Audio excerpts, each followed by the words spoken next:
Hello, ഇന്ന് നല്ല രസമുള്ളൊരു പ്രഭാതമായിരുന്നു. രാവിലെ ഉണർന്നപ്പോൾ തന്നെ ഞാനിങ്ങനെ സൂര്യനെ നോക്കി നിന്നു കേട്ടോ. ഒരു 6:30 കഴിഞ്ഞിട്ടുണ്ടായിരുന്നു. 7 മണിയുടെ ഉള്ളിലാണ് സംഭവം. നല്ല രസമായിട്ട് നമുക്കിങ്ങനെ ഒരു എനർജിയൊക്കെ കിട്ടുന്നത് പോലെ തോന്നി. വിറ്റാമിൻ ഡി കിട്ടിയിട്ടുണ്ടോയെന്നൊന്നും അറിയില്ല. എന്നാലും ഞാൻ കുറച്ച് നേരം ഇങ്ങനെ പ്രകൃതിയിലൊക്കെ നോക്കി കേട്ടോ. പണ്ട് ഞാനിങ്ങനെ എൻ്റെ ഒരു ഫ്രണ്ടിനോട് പറഞ്ഞിട്ടുണ്ടായിരുന്നു, നമ്മുടെ അണ്ണാറക്കണ്ണനെയും അതുപോലെ കിളികളെയും ഒന്നും കാണുന്നില്ല എന്ന്. അപ്പോൾ എൻ്റെ ഫ്രണ്ട് എന്നോട് പറഞ്ഞു, അവരൊക്കെ അവിടെ തന്നെ ഉണ്ട്, നമ്മളാണ് ഈ പ്രകൃതിയിൽ നിന്ന് ഒരുപാട് മാറിപ്പോയതെന്ന്.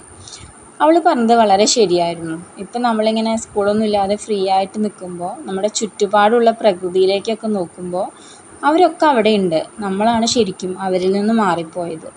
അതൊക്കെ കേട്ട് പക്ഷികളുടെ ശബ്ദവും അണ്ണാറക്കണ്ണൻ്റെ ശബ്ദവും ഈ പ്രകൃതിക്ക് തന്നെ ഒരു നല്ലൊരു ശബ്ദമുണ്ട്. അതൊക്കെ ഇങ്ങനെ കേട്ട് നിന്നാൽ തന്നെ നമ്മുടെ പകുതി വിഷമങ്ങൾ ഇല്ലാതെയാവും. അപ്പോൾ അത് നല്ലൊരു അനുഭവമായിരുന്നു. അപ്പോൾ അതൊക്കെ കണ്ട് ആസ്വദിച്ച് ഇങ്ങനെ നിൽക്കുകയായിരുന്നു കേട്ടോ. അതിന് ശേഷം ഞാൻ എൻ്റെ പണികളിലേക്ക് കടക്കാമെന്ന് വിചാരിച്ചു. അപ്പോഴും ഇങ്ങനെ ചക്കക്കാലമൊക്കെ ആയതുകൊണ്ട് തന്നെ അതിന് ചുറ്റിപ്പറ്റി കിളികളും കാക്കകളും അണ്ണാറക്കണ്ണനും ഒക്കെ ഉണ്ട്. അവരെ പിടിക്കാൻ വേണ്ടിയിട്ട് പൂച്ചക്കുട്ടനും ഉണ്ട് കേട്ടോ അടിയിൽ.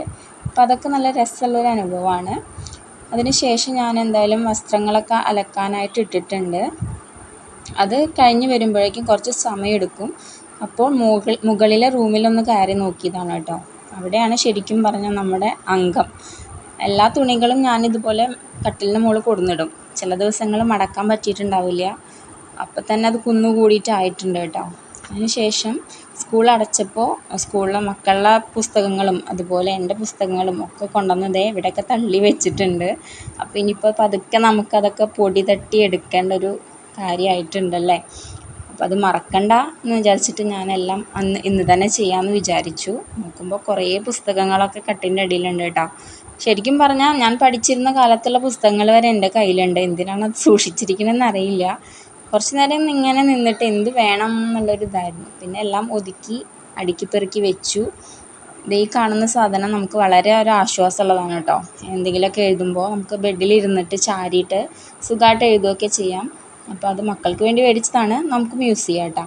അപ്പോൾ കുറച്ച് നേരം അതൊക്കെ പൊടിയൊക്കെ തുടച്ച് ഞാൻ അവിടെ ഇരുന്ന് കുറച്ച് കാര്യങ്ങളൊക്കെ എഴുതിയത് എന്താണെന്ന് വെച്ചാൽ നമുക്ക് സ്കൂൾ തുറക്കുമ്പോൾ ഒരുപാട് കാര്യങ്ങൾ ആവശ്യമുണ്ട്. അപ്പോൾ അതൊക്കെ മറന്നു പോകാതിരിക്കാൻ മുന്നേ കൂട്ടി തന്നെ ഞാനതൊക്കെ എഴുതി വെക്കാറുണ്ട് കേട്ടോ. അപ്പോൾ എനിക്ക് സ്കൂൾ തുറക്കുമ്പോൾ മക്കളേക്കാൾ കൂടുതൽ സന്തോഷം എനിക്കാണ്. ഇതൊക്കെ ഒന്ന് എഴുതി സെറ്റാക്കി വെച്ചിട്ടുണ്ട്.